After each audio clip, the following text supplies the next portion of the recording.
सभी स्टूडेंट्स को मेरा नमस्कार।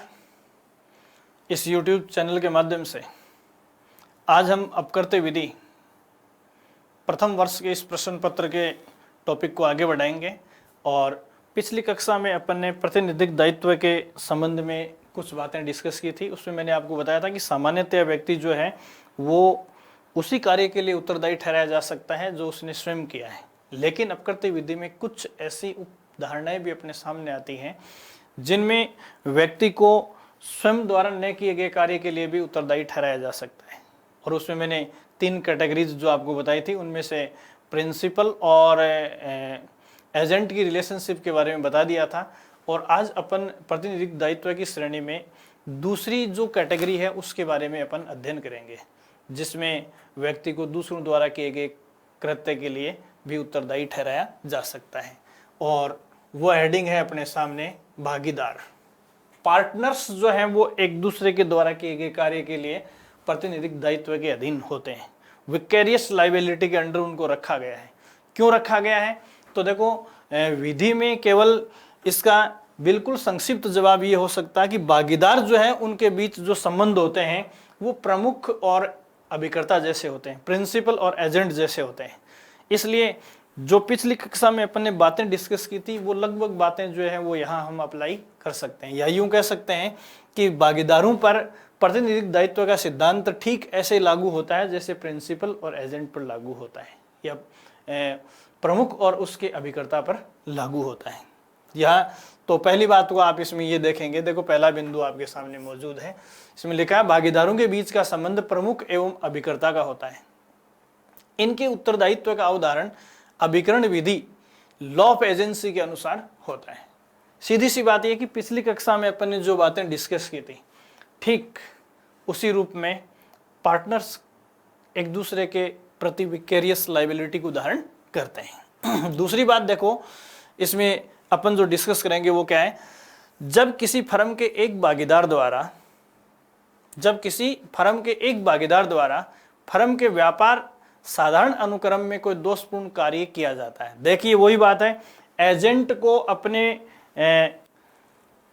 प्राधिकार के अनुक्रम में कार्य करना होता है और यहां फर्म के व्यापार के अनुक्रम में किसी पार्टनर ने कोई कार्य किया है, तो उस कार्य के लिए दोषी व्यक्ति के अपकृत्यकर्ता के साथ साथ अन्य सभी भागीदार भी उत्तरदायी होंगे।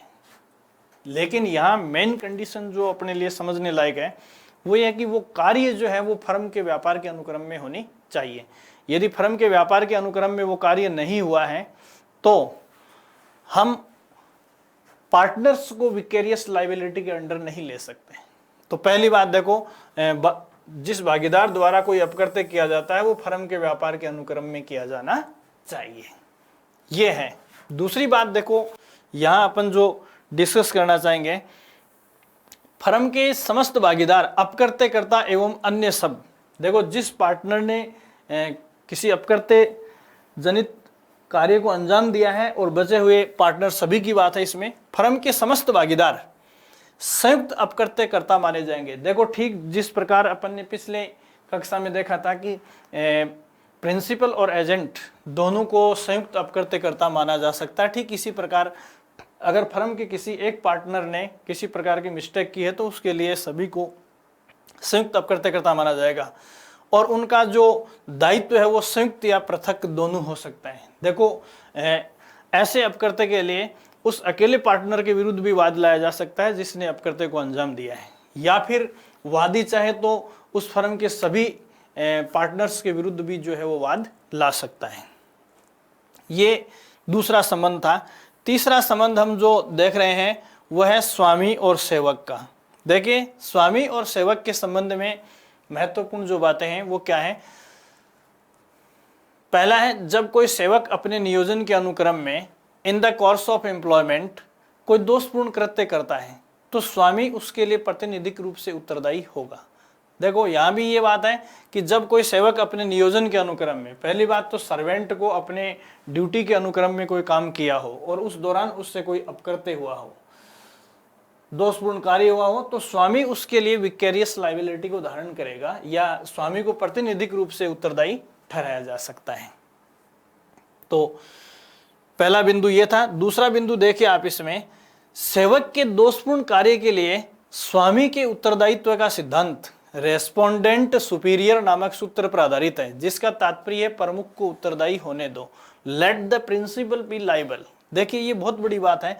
यहाँ ये सिद्धांत प्राचीन यूनान में जिस कारण से पैदा हुआ था, क्या होता था, जैसे सर्वेंट से किसी प्रकार की गलती हो जाती थी तो सर्वेंट उस गलती का खामियाजा या उसकी भरपाई करने की स्थिति में नहीं होता था, और उसके जो स्वामी होते थे वो सेवक जो है वो भरपाई की हैसियत में नहीं होते थे, और ऐसा माना जाता था कि स्वामी इस हैसियत में होते हैं, इसलिए स्वामी को उस नुकसानी की भरपाई करनी चाहिए जो उसके सेवक की गलती से हुई है। ये तो ऐसी सिचुएशन में ये एक लैटिन मैगजीन पढ़ते हैं, let the principal be liable. अब यहाँ देखिए इसमें क्या है, सेम ऊपर वाली बात है, सेवक और स्वामी दोनों का उत्तरदायित्व संयुक्त भी हो सकता है और पृथक भी हो सकता है। वादी को ये विकल्प मौजूद होता है कि वह दोनों में से चाहे जिसके विरुद्ध अथवा दोनों के विरुद्ध वाद ला सकता है। तो जैसी सिचुएशन अपन ने पार्टनर्स और प्रिंसिपल और एजेंट के संबंध में पढ़ी है, सेम ऐसी दोनों में से किसी एक को उत्तरदायी ठहराया जा सकता है, दोनों को उत्तरदायी ठहराया जा सकता है। अगली चीज देखिए, सेवक के संबंध में क्या माना जाता है, तो देखो सेवक वह व्यक्ति है जो नियोजक या स्वामी के नियंत्रण एवं पर्यवेक्षण के अधीन रहकर कार्य करता है। तो देखिए ऐसा सेवक जो अपने स्वामी के नियंत्रण और पर्यवेक्षण या सुपरविजन में कार्य नहीं करता है, उसके द्वारा यदि किसी प्रकार का दोषपूर्ण कार्य किया जाता है तो उस दोषपूर्ण कार्य के लिए स्वामी को उत्तरदायी नहीं ठहराया जा सकता। नेक्स्ट इसमें जो ध्यान रखने वाली बात जो है वो क्या है, कोई व्यक्ति स्वामी है या नहीं, इस प्रश्न का उदाहरण इस बात पर निर्भर करता है कि सेवक को नियुक्त करने का, उस पर नियंत्रण एवं पर्यवेक्षण रखने का तथा उसे पदच्युत करने का अधिकार किसके पास है और उसके भुगतान का उत्तरदायित्व किस पर है। देखो ये 5 महत्वपूर्ण बातें हैं। जब ये डिसाइड करना हो कि कोई व्यक्ति किसी सेवक के लिए स्वामी है या नहीं, तो यहाँ सबसे महत्वपूर्ण बात है कि सबसे पहले ये देखा जाता है कि उस सेवक को नियुक्त करने का अधिकार उसके पास था या नहीं। दूसरी बात, उस पर नियंत्रण उसका था या नहीं, उस पर पर्यवेक्षण या सुपरविजन की स्थिति या हैसियत उसकी थी या नहीं, उसे पद से हटाने की शक्ति उस स्वामी के पास थी या नहीं, और उसके भुगतान करने का दायित्व उस पर था या नहीं।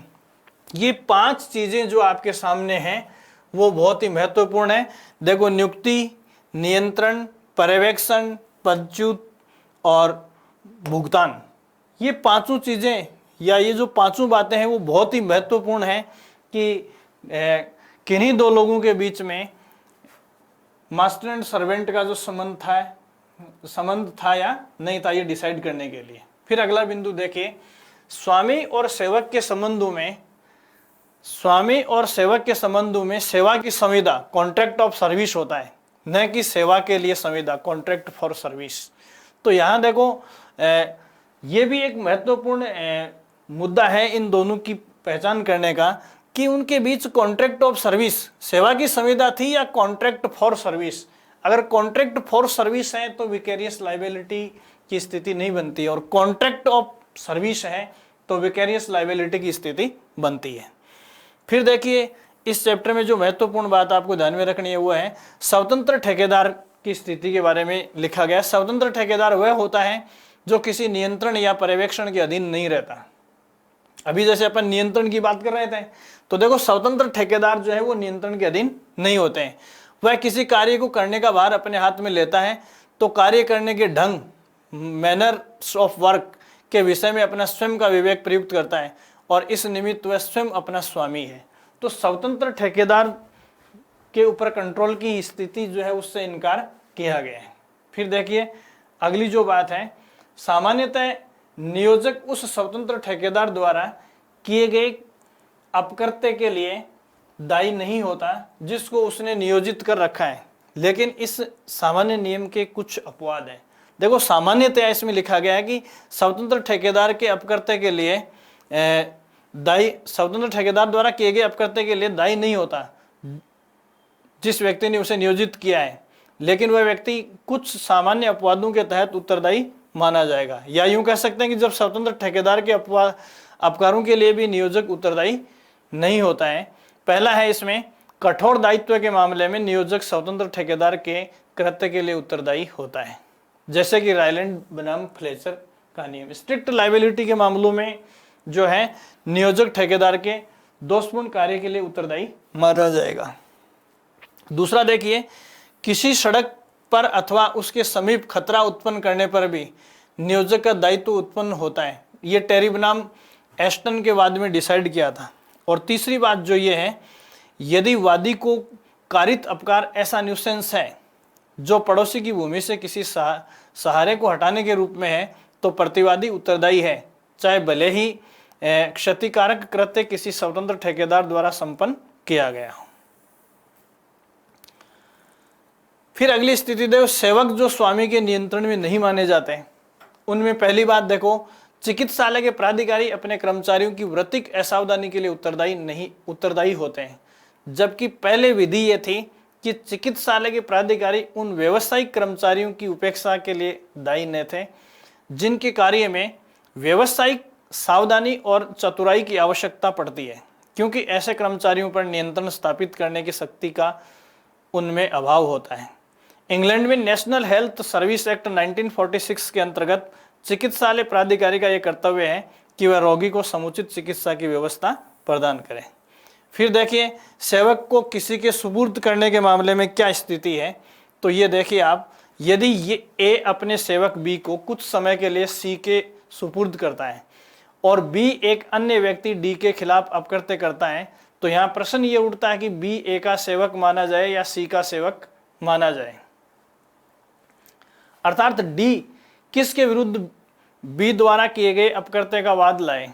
इस प्रश्न का उदाहरण कई बातों पर निर्भर करता है, जिसमें मुख्य यह है कि दोनों में से किस स्वामी के पास ये प्राधिकार है कि वह सेवक को कार्य के साथ ही साथ कार्य संपादन का ढंग भी बताए।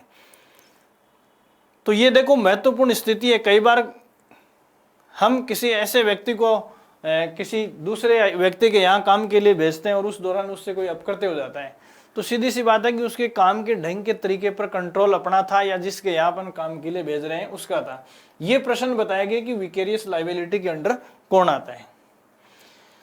एक महत्वपूर्ण केस जो इसके संबंध में अपने को डिस्कस करना है, Mersey Docks and Harbour Board बनाम Coggins and Griffiths Liverpool limited में जो महत्वपूर्ण जजमेंट आया वो ये था कि ये परिकल्पना की जानी चाहिए कि नियंत्रण की शक्ति सामान्य नियोजक में निहित थी और नियंत्रण की इस शक्ति की विद्यमानता को किराएदार में विहित होने की बात साबित करने का भार सामान्य नियोजक पर है। कहने का मतलब यह है कि विकेरियस लायबिलिटी के संबंध में जब कंफ्यूज हो कि नियोजक कौन है, तो सामान्य नियोजक को ही हमें नियोजक मानना चाहिए। फिर आगे देखो, प्राधिकार का आकस्मिक प्रत्यायोजन के संबंध में क्या स्थिति है विकेरियस लायबिलिटी के टाइटल में। प्रातिनिधिक दायित्व के निर्धारण के लिए यह आवश्यक नहीं है कि स्वामी और सेवक का संबंध लंबी अवधि तक विद्यमान रहे। यह केवल एक समय व्यवहार के लिए भी हो सकता है। कहने का मतलब स्वामी और सेवक के संबंध की ड्यूरेशन की यदि बात आती है तो इसे उस कार्य विशेष के संबंध में भी रखा जा सकता है। लंबे समय से उसे नियोजित करना या उसका नियोजन में रहना जरूरी नहीं है।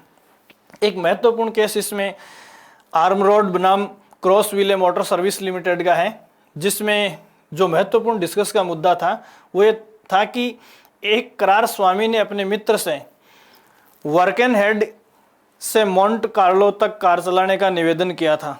बीच में दुर्घटना कार चालक मित्र से हो गई। धारित किया गया कि कार का स्वामी मित्र की इस उपेक्षा के लिए उत्तरदायी था। इस प्रकार ये विकेरियस लायबिलिटी की 2-3 कैटेगरीज इस कक्षा में अपने डिस्कस किए, बाकी अपन अगली कक्षा में डिस्कस करेंगे। Thank you so much.